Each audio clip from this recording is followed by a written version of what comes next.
welcome to my December wrap-up. I read 19 books in December and 2 novellas on top of that. First book I read was Daughter of the Pirate King. So this is a YA fantasy set on majority pirate ship.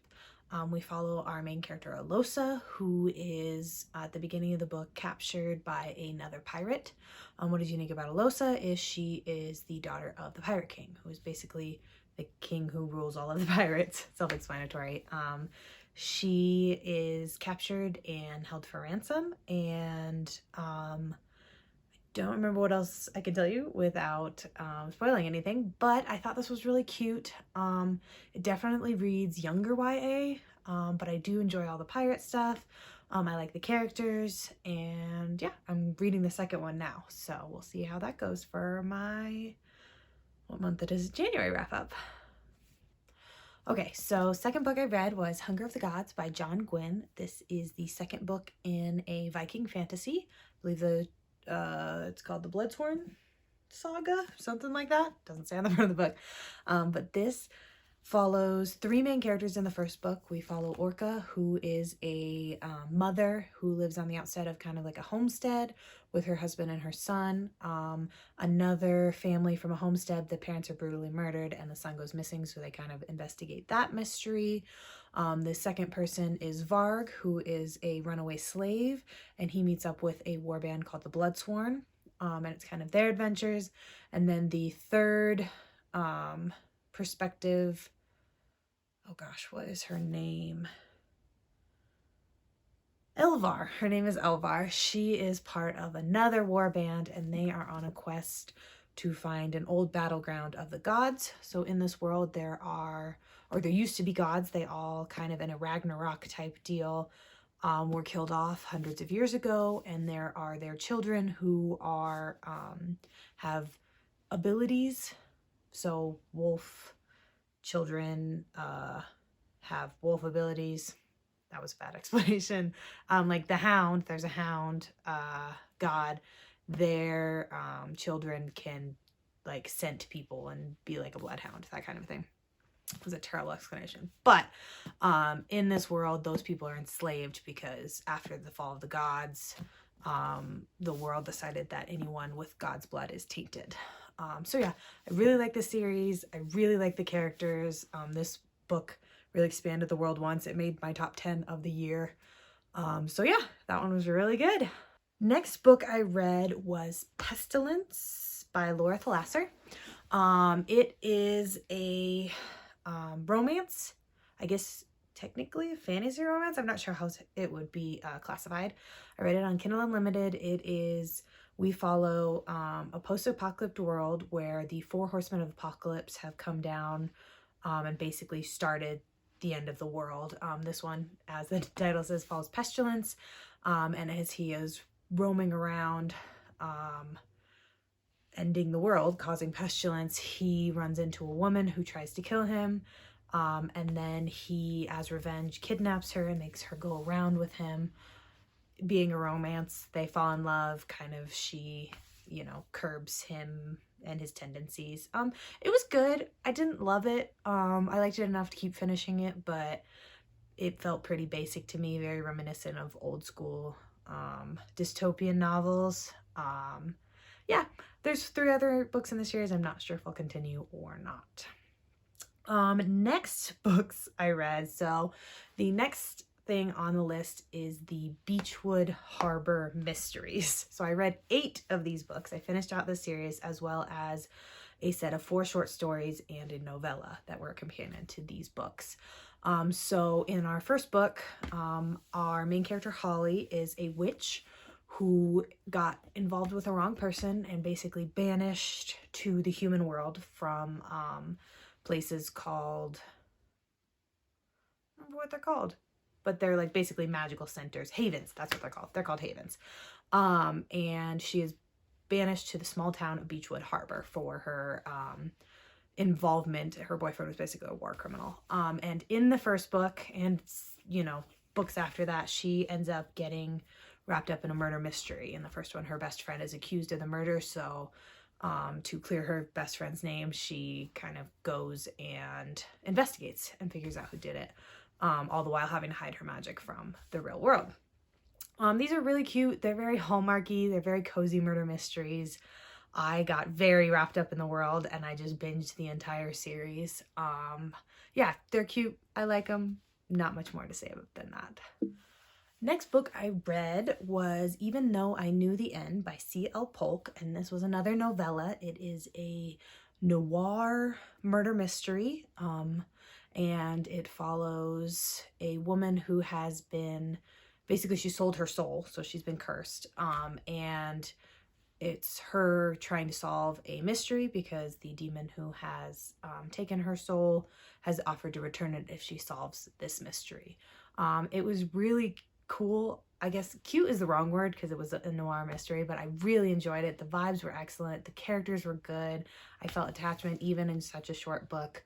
I'm excited to see if there's anything else by this author or if she writes more in this world. I doubt it because it wrapped up pretty nicely, but yeah, if you're looking for a quick read, and it was really good and I definitely recommend it. Okay, next book on my list is a reread. It is The Hero of Ages by Brandon Sanderson. This is the third book in Era 1 of the Mistborn trilogy.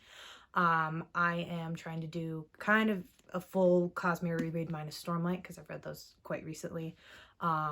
It had been long enough that I had read Hero of Ages that it was basically a new story for me. It was excellent. The found family in this book, the politics, the emphasis on religion. I'm not usually big on religion in my books, but this one, I really like how, especially one of the characters, Sazed, handles religion and stuff like that.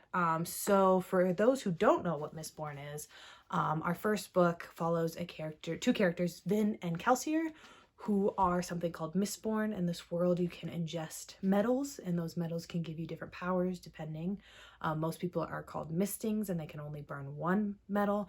Mistborn can burn multiple. The first one is a heist story where they basically plan to overthrow the Lord Ruler, who was the bad guy that won hundreds of years ago type deal.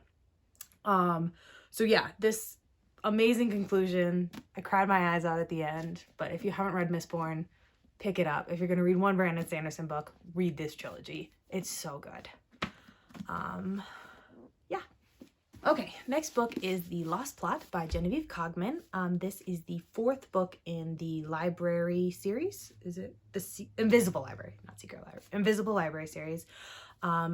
The first one of these follows a librarian named Irene. The library in this world is a neutral, basically center to a bunch of different dimensions. So in this world, there are dragon and fae. There are different worlds with different higher technology, higher magic, that type deal. In this book, we follow Irene and her companions to a 1920s New York world. I really liked the 1920s vibes, the gangsters, the bathtub gin, the Tommy guns, that kind of stuff. I really like how the dragons specifically were portrayed in this. If you haven't read the series, it's kind of hard to describe, but basically dragons are known for order, fae are known for chaos. Up until this point, we've seen the dragons as basically the good guys, and the fae we've mostly seen as the bad guys, but we've seen good fae. We've seen that they're multifaceted, that not all fae is the same. Up until this point, pretty much all the dragons have been the same. In this one, I think they really did a good job of showing different sides of dragons, showing the dragon culture, and kind of explaining the library's neutrality, which is a big theme through this. I think this is my favorite one besides the first one, because the first book's almost always my favorite. It introduces you to concepts, that kind of thing. The only thing I would say about this series is it is pretty repetitive plot-wise. I think they basically do the same story beats every single time, which, because I like these story beats, I'm okay, but that might put some people off of the series. Okay, next book on the series is A Court of Frost and Starlight by Sarah J. Maas. This is the novella that follows the original trilogy in ACOTAR. If you haven't heard of ACOTAR, our first book follows Feyre, who is a human woman who is out hunting and ends up killing a wolf. Later finds out that the wolf is a fae in disguise, and she gets basically taken into the fae world with all the politics, that kind of thing. The reason I read A Court of Frost and Starlight, it's basically a small story set at Christmas time, and so my sisters and I all love this series, so we listened to this on audio while we did a puzzle for Christmas. This one's cute. It's definitely a filler story. It's fun Christmas vibes, but if you never read it, it doesn't really affect the plot of any of the other ones. So yeah, it was cute. I liked it. But yeah. Okay, next book on the list is Hall of Smoke by H.M. Long. H.M. Long? H.M. Long, yeah. This is another Viking fantasy. After finishing Hunger of the Gods, I was just really feeling the Viking like itch. I wanted more of that. This one, it was okay. It wasn't great. So I can't even remember the main character's name, but we follow a main character who is basically a priestess for this goddess. And she has been punished for not killing a man that her goddess commanded her to through a vision. And she is up on the mountain and her whole village is slaughtered. So it's kind of her story of trying to get redemption, because until she gets redemption in her goddess's eyes, she can't join her husband and her cousin and all her family in basically, I don't remember what it's called, but it's basically Valhalla, in the halls of her goddess. So we follow her as she tries to track down the man she was supposed to kill, and we meet other gods. I do like the gods part of it. I thought that was really interesting. I wasn't really compelled by any of the characters. I didn't really care about our main character. And other than being told it was a Viking fantasy, I didn't get the same vibes that I was looking for. So I might continue on just to see what happens, because the end I was interested enough to see. But yeah, it wasn't quite what I was looking for. Okay, we're getting to the end. We have 3 left, so I think that makes this 17, 16, something like that. So the next book I read was The Perfect Crimes of Marian Hayes by Sebastian. This is an old-timey rom-com, and it follows a woman named Marian who has just murdered her husband, who is an evil man, and the only person she can turn to help is the man that has been blackmailing her for 3 months. So this was cute. I really liked the characters. I thought that the 2 main love interests really played off of each other well.